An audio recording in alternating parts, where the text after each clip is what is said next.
Salam delima bagi kita semua, selamat pagi.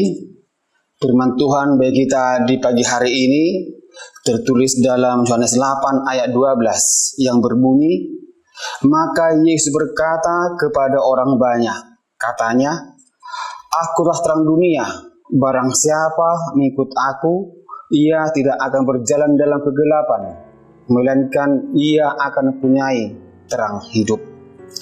Saat kita duduk di bangku SD, kita pernah diajarkan bahwa terang adalah lawan dari kata gelap. Ketika kita mendengar bahwa terang adalah lawan dari gelap, maka seringkali kita terbayang bahwa terang dan gelap mempunyai kekuatan yang sama dan saling beradu satu dengan yang lain.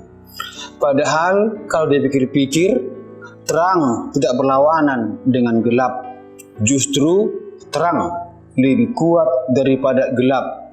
Senter yang terang digunakan untuk menerangi ruangan yang gelap. Dan tentu tidak ada senter yang gelap menggelapi yang terang. Jadi sudah jelas ketika ada terang, gelap otomatis menyingkir. Gelap adalah ketiadaan terang, jadi terang lebih kuat dari gelap. Dunia ini sudah penuh dengan kegelapan. Gelap bukan berarti tidak ada cahaya, lampu ataupun terang. Namun yang dimaksud adalah hati manusia yang sudah gelap, penuh dengan egois, haus akan kuasa, iri hati dan kebencian. Seperti dikatakan dalam Rom 1 ayat 21. Sebab sekalipun mereka mengenal Allah, mereka tidak memuliakan Dia sebagai Allah atau mengucap syukur kepadanya. Sebaliknya, pikiran mereka menjadi sia-sia dan hati mereka yang bodoh menjadi gelap. Dosa telah mencekram hidup kita dan menjadikan hati kita bodoh dan gelap. Kita tidak mampu lagi hidup di dalam kebenaran terang, melainkan hidup tengah-tengah kegelapan yang tanpa pengharapan, sehingga menjadi kehilangan arah dan tidak mengerti kemana tujuan. Mata rohani kita tertutup oleh kegelapan, sehingga kita mudah tertipu dan menjadi bodoh. Semua hal yang kita lakukan adalah akibat dari perbudakan dosa. Karena itu, kuasa dosa sering dilambangkan sebagai kuasa kegelapan dan hanya terang saja yang dapat mengusir kegelapan tersebut. Tetapi sekarang pertanyaannya adalah, terang yang seperti apa yang dapat mengatasi kegelapan yang terjadi pada saat ini? Perlu ada terang yang dapat membuat hati sanubari manusia dan dibersihkan dari yang gelap tersebut. Dan satu-satunya terang yang dapat membersihkan adalah Kristus Yesus, Sang Terang itu sendiri. Pendeta Dr. Stephen Tong pernah mengatakan bahwa ada dua macam terang, yaitu terang yang bersifat natural dan supernatural. Terang natural ialah terang yang dapat kita rasakan sehari-hari, yaitu yang berasal dari matahari, lampu, atau sumber terang yang lainnya. Terang ini adalah terang yang dapat memberi pengertian mengenai ciptaan. Tetapi seperti naturnya yang hanya bersifat fisik atau natural, terang ini hanya bisa menerangi secara fisik, tetapi tidak dapat menerangi hati kita. Karena itu terang natural tidak cukup, perlu ada terang yang lain.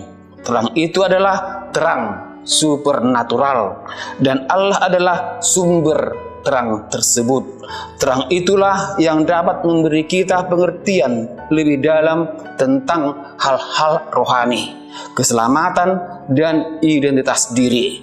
Pengertian inilah yang dibutuhkan manusia lebih dari pengertian mengenai alam. Pengertian inilah yang akan membawa kita untuk mengenal siapa diri kita dan siapa Allah. Terang itu bersifat menyingkapkan atau mewahyukan. Di mana ada terang, di situ tidak ada kegelapan. Hal ini berarti dengan adanya terang kita dapat melihat sesuatu. Karena itu kehadiran Kristus sebagai terang memampukan kita untuk melihat hidup kita yang kotor dan gelap. Terang itu menerangi dan menelanjangi setiap perbuatan dosa kita di hadapan Tuhan agar kita sadar dan mau berbalik kepadanya. Setelah sadar akan identitas diri dan kita hidup dalam terang, baru kita dapat mengerti bagaimana berelasi dengan sesama kita. Relasi dengan sesama yang sudah rusak oleh dosa kembali diperbaharui di dalam terang kebenaran Kristus. Cara kita berhubungan antar manusia yang benar hanyalah melalui dasar bahwa Tuhan adalah terang.